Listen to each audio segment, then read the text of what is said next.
قرب الأجل يا نبي صلى الله عليه وسلم مموچا ጊዜ መዳረሱን ይጠቁማል ይሄ سبحان الله فهم ايش لوسد ስለሆነ ተስቢህ አድርግ استغفار አድርግ እዚህ ዱንያ ላይ ቆይታን ያጠናቀቅክ ነው ማለቱ ነው አሉ ዑመር ኢብኑ ኸጣብ ረዲየላሁ ዐንሁ والله እኔም እንደዚህ ነው የገባኝ አሉ እኔም የገባኝ ይሄ ነው እዚህ መጨረሻው መጀመሪያው ምንድነው ተውባ ኢላላህ عز وجل ሙእሚኖች ሁሌም ያለ ማቋረጥ ወደ አላህ Subhanahu Wa Ta'ala ተውባ ያደርጋሉ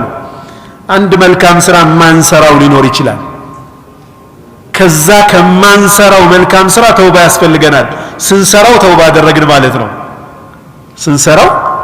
ያንን ነገር ተውባ አድርገናል ማለት ነው ለምን አንድ ሙእሚን ተረቂ ማድረግ ደረጃውን የሚጨምር ስራ መጨመር በየጊዜው ከሱ ይጠበቃልና ወንጀል ስለሰራ ብቻ አይደለም አይኔ ከወንጀል ስለራኩ ከሐራም ነገር ስለራኩ እኔ ጥሩ ሁኔታ ላይ ነው ያለው አይልም ሙእሚን ሁሌም ራሱን አፕግሬድ ያደርጋል ሁሌም ያሳድጋል ራሱን እንግዲህ ከነዚህ ሐሳቦች ጋር የተያያዙ ጉዳዮችን ነው ዛሬ የምናየው ማለት ነው فلذلك ወደ አላህ መንገድ የገቡ ሰዎች ጉዞ የጀመሩ ሰዎች አላህ Subhanahu Wa Ta'ala እስኪያገኙ ድረስ ወዕቡድ ረበከ حتى يأتيك اليقين ሞት እስኪመጣ ድረስ ጌታን ተገዛ ተብሏልና እሱን እስኪያገኙ ድረስ ይህ ምግባቸው ነው ተውባ የሙእሚኖች ምግብ ነው ዋና ካፒታላቸው ነው ይላሉ ዑለማዎቹ ዋና ካፒታላቸው ይሄው ተውባ ነው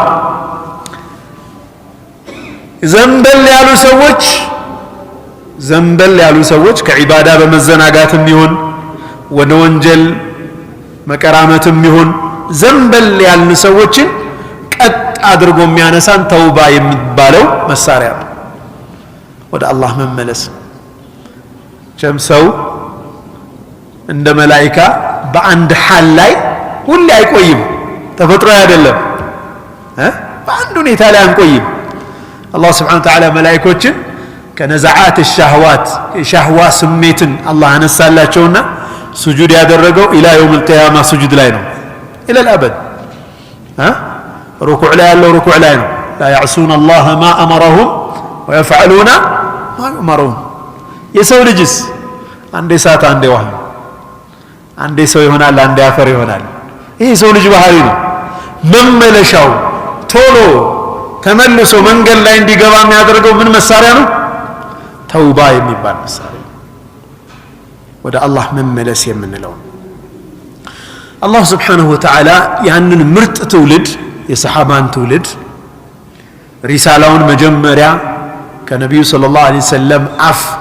የወሰደውን እሳቸውን የማየት ክብር ያገኘውን ያን የሰሃባ ትውልድ መዲና ላይ ከጀይሽ الዑስራ ወይም የመጨረሻው ነብዩ ሰለላሁ ዐለይሂ ወሰለም ከዘመቱት ዘመቻዎች የመጨረሻው ዘመቻ ላይ ከዛ ሲመለሱ አላህ ያንን ሙእሚን ማህበረሰብ በመልካምነት የተመሰከረለትን ረዲየላሁ ዐንሁ ወረዱ ዐንሁ አላህ ወደደላቸው ወደውለታል የተባሉትን እነኛን ትልልቅ ሰሃቦች ምን አላቸው አላህ ወቱቡ ኢለላሂ ጀሚዓን أيها المؤمنون لعلكم تفلحون ሁላችሁም እናንተ ያመናችሁ ወይ ሙእሚኖችን ወደ ፈጣሪያችሁ አላህ Subhanahu Wa Ta'ala ጥቅልል ብላችሁ ተመለሱ አላችሁ لعلكم تفلحون ሰክሰስፉል መሆን የምትችሉት የፈለጋችሁትን ማግኘት የምትችሉት ከምትፈሩት ነገር መዳን የምትችሉት በዚህ መንገድ ነው አላቸው አላህ በምን በተውባ እስኪ ተውባ ያስፈልገኝም ይላል እኛውስ አለ አይኔኮ አልহামዱሊላህ ምን የለም አይደል እንዲህ ሚል ካለ የራሱ ተውባ ያስፈልገዋል ይሄ ንግግሩ ራሱ ተውባ ይፈልጋል በጣም ከባድ ንግግር ስለሆነ ማለት ነው ምን ይሄ ኢዕጃብ بالنفس እኔ ጥሩ ነኝ ከኔ በላይ ማን አለ እንደኔማ ማን አለ የሚለው ስሜት በጣም አደገኛ ስሜት ነው በጣም ራስን መታገል ያስፈልጋል በሌላ ቁርአን አያ ላይ ደግሞ አላህ عفوا ومن لم يتب فأولئك هم الظالمون على الله ወደ አላህ የማይመለሱ ሰዎች እነርሱ እኮ እነኛ በዳዮች ናቸው አለ አላህ ዛሊሞች ናቸው ወደሱ አለመመለስ ከወንጀልም ይሁን ካጓደልናቸው መልካም ነገሮች አለመመለስ ወደሱ ዙልም ነው ራስን መግፍ በራስ ላይ ግፍ መፈጸም ነው አላህ Subhanahu Wa Ta'ala ባሮቹን በእነዚህ ቁርአን አያዎች በሁለት ከፈላቸው ታኢብ ከወንጀሉ ከማጓደሉ የሚመለስ ወዛሊም ነፍሱን የሚበድል ሁለት ክፍል ነው ያለው የሰው ልጅ አጠቃላይ ማለት ነው ባሮቹን በሁለት ከፍሉታል ኩፍር ውስጥ ያለ ማዕሲያ ላይ ያለ ተቅሲር ላይ ያለ غير تائب ظالم ብሎታል ማለት ነው ومن لم يتب فاولئك هم الظالمون وتوبوا الى الله جميعا ايها المؤمنون لعلكم تفلحون ደግሞ የተባሉት ተውባ የሚያደርጉ ደግሞ ሌሎች ባሮች አሉት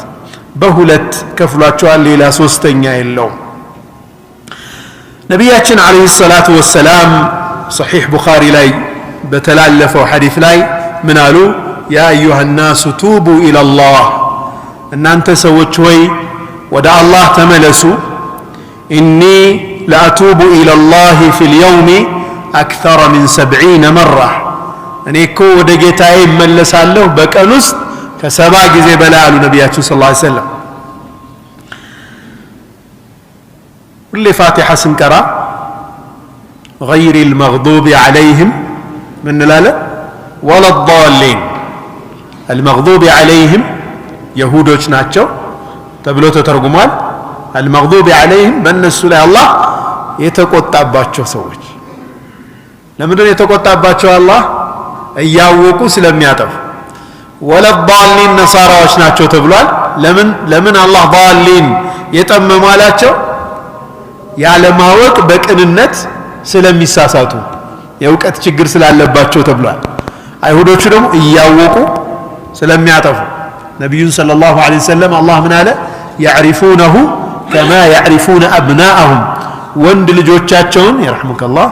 ወንድ ልጆቻቸውን የሚያውቁት ያክል ሙሐመድን አለይሂ ሰላቱ ወሰላም ያውቁታል አይሁዶቹ ለብቻ ሆነው ሲያወሩ ምን ይባባላሉ አሁዋ እሱ ነው ግን ይሰውዬ ተውራት ላይ የተጠቀሰው ያ ሰው ራሱ ነው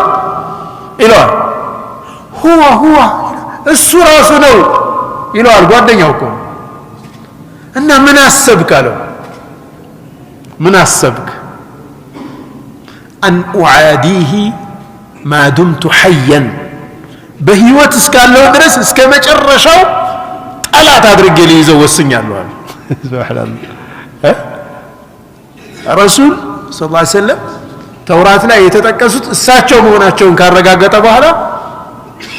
ጠላትነት አወጀ ከነዚህ ከሁለቱ ጎሳዎች መውጣት የሚቻለው በምንድነው በተውባ ኢላላህ عز وجل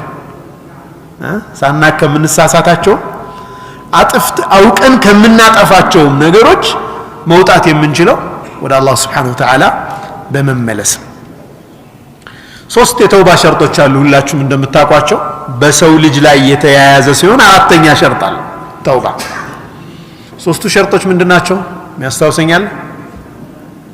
አንደኛ መጸጸት الندم ሁለተኛ ወደዚህ ወንጀል አልመለስም ጸጸት ያ ወንጀል በመፈጸሙ ምክንያት እንዴት ይሄንን አደርጋለሁ እንዴት ይሄንን እፈጽማለሁ ብሎ መጸጸት ያስፈልገዋል የእውነት ማለት የእውነት መጸጸት አላህ ይጠብቀን አንዳንዴ እኮ ወንጀል ለመስራት አስቦ ሰውየው ሙሉ ዝግጅት አድርጎ ወንጀሉ ሳይሳካለት ሲቀር ይናደዳል ይቆጫል لا حول ولا قوة إلا بالله አመለጠኝ ይላል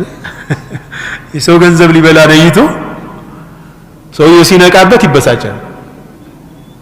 هذا مرض ነው ይበሽታ ነው نعوذ بالله አረ እንደው እንኳንም እንደው ተሳስቼ ነበር አይልም እንዴ ሰውየው እንዴት ያመልጠኛል ያ ወንጀል ብሎ የሚጸጸት አለ። የተውባ ሸርጦች ውስጥ ግን ምንድነው ያን ወንጀል በመፈጸሙ በጣም መንደም ውስጡ በቁጭት በቃ እንዴት ያንፈጸምኩት የሚል ስሜት ማለት ነው ጸጸት። ሁለተኛው አልኢቅላዕ ከዛ ወንጀል ኢሚዲየትሊ መነሳት ወዲያውኑ ማቆም ያን ወንጀል እዛው ላይ ያለ መጸጸት አይሆንም ማለት ነው። ከተጸጸተ እዛ ነገር ላይ ኢቅላዕ ማድረግ አለበት መነሳት አለበት ያን ነገር ማቋረጥ አለበት። ሶስተኛ